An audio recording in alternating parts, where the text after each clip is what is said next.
वजह से क्रांति मोर्चा, भोजन क्रांति मोर्चा की वजह से, जब से हमने ब्राह्मणों को विदेशी घोषित कर दिया, विदेशी घोषित करने की वजह से आरएसएस को, मोदी को प्रधानमंत्री बनाना पड़ा, मेरी वजह से। मेरा उसको धन्यवाद देना चाहिए, एक बार भी नहीं दिया। 30-35% का वोट हो गया तो ये परसेंटेज हो जाता है 105। तो जो 35-36 वाला जो भी वोट रहेगा वो चुनाव जीत जाएगा। तो ये बात जो है हम लोगों को ठीक से समझना होगा। अगर हमारा आदमी चुनाव हार जाए तो भी वोट उसी को देना चाहिए। क्यों देना चाहिए?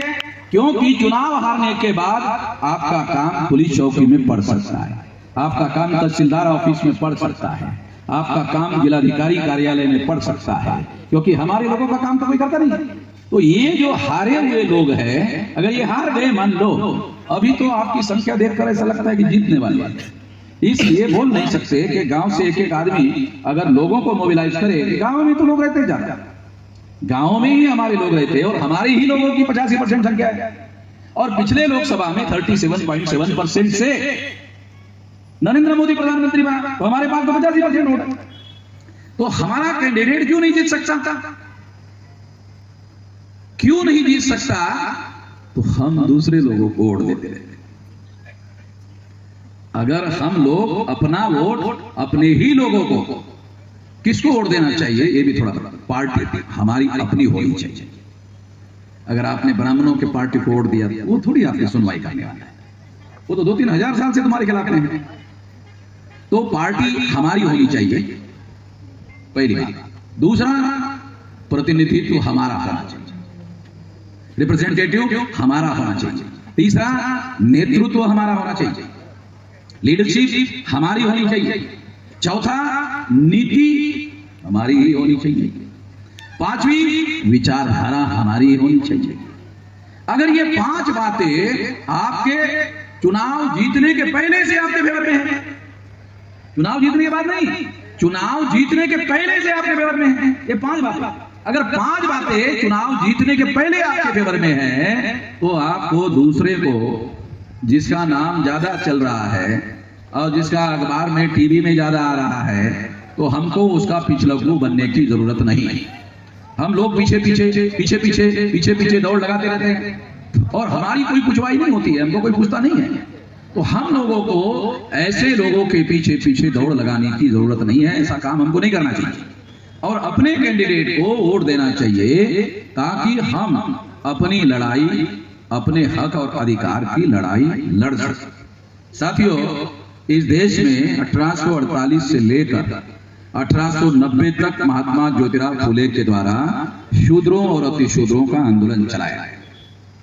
और जब यह आंदोलन चलाया गया तो उसके बाद में 1848 से लेकर 1890 तक 42 साल तक आंदोलन चलाया गया। उसके बाद में ब्राह्मणों ने सोचा, अरे ये शूद्र अतिशूद्र जागृत हो रहे, और अगर ये जागृत हो गए तो ये अपने हक और अधिकार ले लेंगे, तो हमारा ब्राह्मणों का क्या होगा? इसलिए आप लोगों के अधिकार छीनने के लिए ब्राह्मण इकट्ठा होकर नेशनल कांग्रेस नाम का संगठन बनाया 1885 और 1885 को कांग्रेस नाम का संगठन, नेशनल कांग्रेस नाम का संगठन बनाया और उसके द्वारा उन्होंने आजादी का आंदोलन शुरू किया, ये कहकर कि अंग्रेजों ने हमें गुलाम बनाया। मैं आपको गुलामी की भी बात बताना चाहता हूं कि देश में विदेश से मुगल आए, उन्होंने हमारे लोगों को गुलाम बनाया। फिर मुगलों के बाद अंग्रेज आए, अंग्रेजों ने हमारे लोगों को गुलाम बनाया। मुगल और अंग्रेज आने के 2000 साल पहले ब्राह्मण विदेश से आए। ब्राह्मण भारतीय नहीं है, डीएनए के अनुसार ब्राह्मण भारतीय नहीं है, विदेशी है। और वो विदेशी लोग राज कर रहे हैं हमारे ऊपर। ये हमारी वजह से, क्रांति मोर्चा, भोजन क्रांति मोर्चा की वजह से, जब से हमने ब्राह्मणों को विदेशी घोषित कर दिया, विदेशी घोषित करने की वजह से आरएसएस को, मोदी को प्रधानमंत्री बनाना पड़ा, मेरी वजह से। मेरा उसको धन्यवाद देना चाहिए, एक बार भी नहीं दिया। मोदी को ब्राह्मणों ने प्रधानमंत्री क्यों बनाया? वो तो उन्होंने मनुस्मृति में लिख कर रखा कि क्या लिख कर रखा, ये जो नरेंद्र मोदी है उसकी जाति तेली जाति है, मतलब तेल निकालता है। पहले तो गांव में तेल निकालते थे ना, गांव में कूट करके तेल निकालते थे ना, तो लोग गांव में उसको तेली बोलते। तो ब्राह्मणों ने मनुस्मृति में लिख कर रखा कि तेली का मुख देखने से पूरा दिन चौपट हो जाता है, खराब हो जाता है। मनुस्मृति में ब्राह्मण ने लिखा, हमने नहीं लिखा, हमने नहीं लिखा, ब्राह्मण ने लिखा। उन्हीं ब्राह्मणों ने मोदी नाम के तेली को प्रधानमंत्री बनाया और उसका 2400 घंटे मुख देख रहे हैं। ब्राह्मण लोग उसका 2400 घंटे मुख देख रहे हैं और अभी तक हमको पता नहीं चला कि ब्राह्मण नहा रहे हैं कि नहीं नहा रहा, ये भी पता नहीं चला। उन्होंने लिख के रखा नहाना चाहिए, मगर उन्होंने नहाते हैं या नहीं नहाते हैं हमें तो इसका पता नहीं चला। तो मगर मैं ये बताना चाहता हूं कि ये मोदी भी हमारे ही समाज का पिछड़े वर्ग का आदमी है और उसको ब्राह्मणों ने देश का प्रधानमंत्री बनाने के लिए कैंडिडेट बनाया। अगर हम तमाम पिछड़े वर्ग के लोगों को इकट्ठा करने का अभियान शुरू नहीं किया होता तो ब्राह्मण मोदी को प्रधानमंत्री नहीं बनाते। तो मेरी वजह से उन लोगों को मोदी को प्रधानमंत्री बनाना पड़ा ताकि वो रोकने के लिए कि ये 52% लोग जो है ओबीसी वामन मेश्राम की तरफ ना जाए, इनको रोकना पड़ेगा। और अगर नहीं रोका और ये 52% लोग अगर वामन मेश्राम के साथ चले गए तो देश का प्रधानमंत्री तो वामन मेश्राम का आदमी हो जाएगा। और अगर वामन मेश्राम का आदमी हो गया तो ये जो लोग हैं इन लोगों को वामन मेश्राम गधे घोड़े लगा सकते हैं। तो इस वजह से उन्होंने मोदी को देश का प्रधानमंत्री बनाया। तो मोदी को तो मेरा आभार व्यक्त करना चाहिए, धन्यवाद देना चाहिए, मगर मोदी ने एक बार भी धन्यवाद मुझे नहीं दिया। कोई बात नहीं, मेरा भाई अपना भाई पिछड़े वर्ग का आदमी है, चलो कोई बात नहीं है, भाई भाई का धन्यवाद करे जरूरी नहीं है। एक भाई दूसरे भाई की मदद करता है तो धन्यवाद देने की जरूरत नहीं होती है, शायद ऐसे ही सोच रहा होगा, चलो हमें कोई एतराज नहीं है। तो मैं ये कहना चाहता हूँ, अरे भाई अगर तो प्रधानमंत्री हमारी वजह से हो ही गया तो कम से कम हमारे लोगों की गिनती तो कर ले। कुत्ते की गिनती कर रहा है, बिल्लियों की गिनती कर रहा है, जानवरों की गिनती कर रहा है, जंगली जानवरों की गिनती कर रहा है, तमाम जानवरों की गिनती कर रहा है। अरे हम इंसानों की तो गिनती कर ले, गिनती कर ले। तो कहते भाई गिनती करने की क्या जरूरत है, आप शांति से देश में रह ही रहे हो तो गिनती की क्या जरूरत है। जरूरत है, अगर आपके परिवार में 5 लोग हैं और आपने परिवार के संख्या सदस्यों की गिनती नहीं की तो खाना कैसे बनेगा बताइए। ये महिला लोगों को पूछ रहा हूं कि आपके परिवार में मान लो 5 लोग हैं, आपने गिनती नहीं किया तो खाना तो 5 लोगों को ना बनाना पड़ेगा। तो गिनती करेंगे तभी तो 5 लोगों का खाना होगा।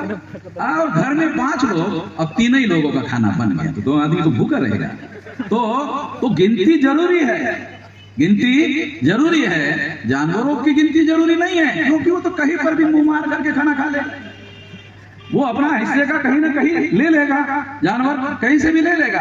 तो इसलिए इंसानों की गिनती होना जरूरी है। मगर नरेंद्र मोदी को ब्राह्मणों ने प्रधानमंत्री बनाया तो ब्राह्मणों का और मोदी का गुप्त समझौता हो गया। गुप्त समझौता क्या हुआ? गुप्त समझौता ये हुआ कि देखिए आपको प्रधानमंत्री तो हम बनाना नहीं चाहते हैं मगर वामन मेश्राम के प्रेशर की वजह से बना रहे हैं। हमारी एक शर्त है कि आप प्रधानमंत्री होने के बाद में एक पिछड़े वर्ग की गिनती मत करना। अगर आप इस बात को मान लेते हैं तो आपको हम प्रधानमंत्री बना लेते हैं। तो आप सोचते होंगे भाई ये समझौता उनका हुआ, आपको कैसे मालूम हुआ? ऐसा वो तो गुप्त हो गया। गुप्त बात आपको मालूम कैसे हो गई? वो गुप्त बात इसलिए मालूम हो गई कि अब मोदी जी प्रधानमंत्री होकर 9 साल और तमाम महीने हो गए, 9 महीने के लगभग हो गए हैं, 9 साल 9 महीने हो गए हैं, मगर उन्होंने गिनती नहीं किया तो हमें पता चलेगा अरे हाँ ये गुप्त समझौता जरूर हुआ होगा कि गिनती नहीं किया जाए। इस वजह से हमें ये जानकारी हुई कि इन लोगों के बीच में एक गुप्त समझौता हुआ कि हमें गिना ही ना जाए। अरे जो लोग हमें गिनने के लिए तैयार नहीं है वो हमें अधिकार देने के लिए कैसे राजी होंगे? जो गिनने के लिए तैयार नहीं है वो हमको अधिकार देने के लिए राजी नहीं हो सकते। अरे जो गिनने के लिए तैयार नहीं है वो अधिकार देने के लिए कहां से राजी हो सकते? इसलिए हम लोगों को ध्यान रखना होगा कि ये जो कांग्रेस पार्टी है ये ब्राह्मणों की पार्टी है, ये जो भारतीय जनता पार्टी है ये भी ब्राह्मणों की पार्टी है। और इन लोगों ने देश में एक वर्ण व्यवस्था बनाई जिसमें हमारे लोगों को शूद्र बनाया। शूद्र बनाकर अधिकार वंचित किया। फिर हमारे ही लोगों को 6000 जाति के टुकड़ों में बांटा, हमारे ही लोगों को 6000 जाति के टुकड़ों में बांटा, इस तरह की व्यवस्था बनाई। और फिर उसके बाद छूत और अछूत वाला मामला भी चलाया, ये भी विभाजन करवाया। फिर कुछ लोगों को उन्होंने शूद्र बनाकर अधिकार वंचित किया, कुछ लोगों को आदिवासी जंगली बनाकर जंगल में रहने के लिए मजबूर किया। ये सारा का सारा उनकी व्यवस्था में हुआ, उन्होंने बनाया। ये मुगलों ने नहीं बनाया, ये अंग्रेजों ने नहीं बनाया, हम लोगों ने बनाया। मुगल आने के पहले ये बात लागू थी, अंग्रेज आने के पहले ये बात लागू थी। तो इसका मतलब है कि ये काम ब्राह्मणों के द्वारा किया गया और इसलिए हजारों सालों से हम लोगों को इसके आधार पर गुलाम बनाकर रखा गया है। इसके विरोध में हम सारे देश भर में बहुत बड़ा विशाल संगठन खड़ा किया है। मेरी उम्र 18 साल कुछ महीने की थी, तब मैं नौकरी में लगा, सेंट्रल गवर्नमेंट के जॉब में। प्रथम श्रेणी का विद्यार्थी था और प्रथम श्रेणी में परसेंटेज हाई होने की वजह से मुझे इंटरव्यू के बगैर ही सेंट्रल गवर्नमेंट में नौकरी मिल गई। और जैसे ही मिल गई तो पहले ही दिन जिसके हाथ के नीचे 6 महीने का हमने ट्रेनिंग लेना शुरू किया था, उसने शाम के 6 बजे तक सरकारी ट्रेनिंग दिया और 6 महीने के बाद संगठन के मीटिंग को लेकर गए। 2 ट्रेनिंग हमारा शुरू हो गया, एक के बजाय 2 ट्रेनिंग। और तब से 18 साल कुछ महीने की उम्र से हम लोग ये आंदोलन में हैं। अभी मेरी उम्र 67 साल की है। तो सरकार 58 साल में आदमी को रिटायर्ड कर देता है। आपके बंगाल में भी यही है, 58 साल में सरकार रिटायर्ड कर देता है। और लोग 60 साल में कहते थे कि ये रिटायर्ड नहीं, ये टायर्ड भी हो गया। एक तो रिटायर्ड होता है, घर वाले बोलते ये केवल रिटायर्ड नहीं हुआ, ये टायर्ड भी हो गया। आमतौर पे ये गांव देहात में चलते रहता है। और मेरी उम्र अभी 67 चल गई, न मैं रिटायर्ड हुआ न मैं टायर्ड हुआ, और अभी भी ऐसे सीधा खड़ा। तो मैं ऐसे ही सीधा खड़ा हूं और 67 साल की उम्र में भी ऐसे ही खड़ा हूं। और ये लड़ाई आप लोगों की लड़ने के लिए जंगे मैदान में डटा हुआ, ताकि आप लोगों की लड़ाई लड़ी जा सके और ये लड़ाई जीती जा सके। इसके लिए साथियों सारे देश भर में ये काम हम कर, आप लोग हैरान हो जाओगे सुनकर कि कल रात में 11 बजे मैं नागपुर में। आप लोगों को भूगोल मालूम है कि नहीं मालूम? भूगोल कितना जानते हैं आप लोग? रात में 11 बजे मैं नागपुर के एयरपोर्ट पर था और 1:15 बजे मैं दिल्ली के एयरपोर्ट पर पहुंचा और 2 बजे मैं घर में पहुंचा। सवेरे रेस्ट किया, 5 बजे फिर एयरपोर्ट दिल्ली पर गया और दिल्ली के एयरपोर्ट से बागडोगरा आ गए। बागडोगरा तो आपके इलाके में है ना? बागडोगरा आ गए। बागडोगरा में आकर फिर वहां से 4 घंटा 4 व्हीलर गाड़ी में बैठकर फिर आपके पास आ। इतना लंबा सफर तय करके आपके बीच में मैं केवल हमारे जो साथी मैदान में लड़ रहे हैं उसकी मदद करने के लिए हजारों किलोमीटर का ट्रैवलिंग करते हुए लगातार। और ये काम एक दिन का नहीं है, ये मैं डेली चल रहा है। कल और आपके बंगाल में ही कार्यक्रम है, फिर और दूसरे स्टेट में कार्यक्रम रहेगा। तो ये डेली सारे देश भर में ये लड़ाई लड़ने के लिए हम लोग तैयारी कर रहे हैं। मैं आप लोगों को भी अनुरोध करता हूं कि आप लोग यहाँ आए हैं तो इतने वोटों से चुनाव नहीं जीत सकते। आप यहाँ आए हैं, सुनने के बाद अपने अपने गांव में आप लोग जाओगे। तो अपने अपने गांव में जाने के बाद वहां जो लोग यहाँ नहीं आए उन लोगों को समझाओ कि हमारा भी एक संगठन है, हमारा एक आंदोलन है और वो हमारी लिए लड़ाई देश भर में लड़ रहा है। 36 राज्यों में से 32 राज्यों में ये संगठन हमने कार्यरत किया और नागपुर में आरएसएस के हेडक्वार्टर पर लाखों लोगों का मोर्चा लेकर गया।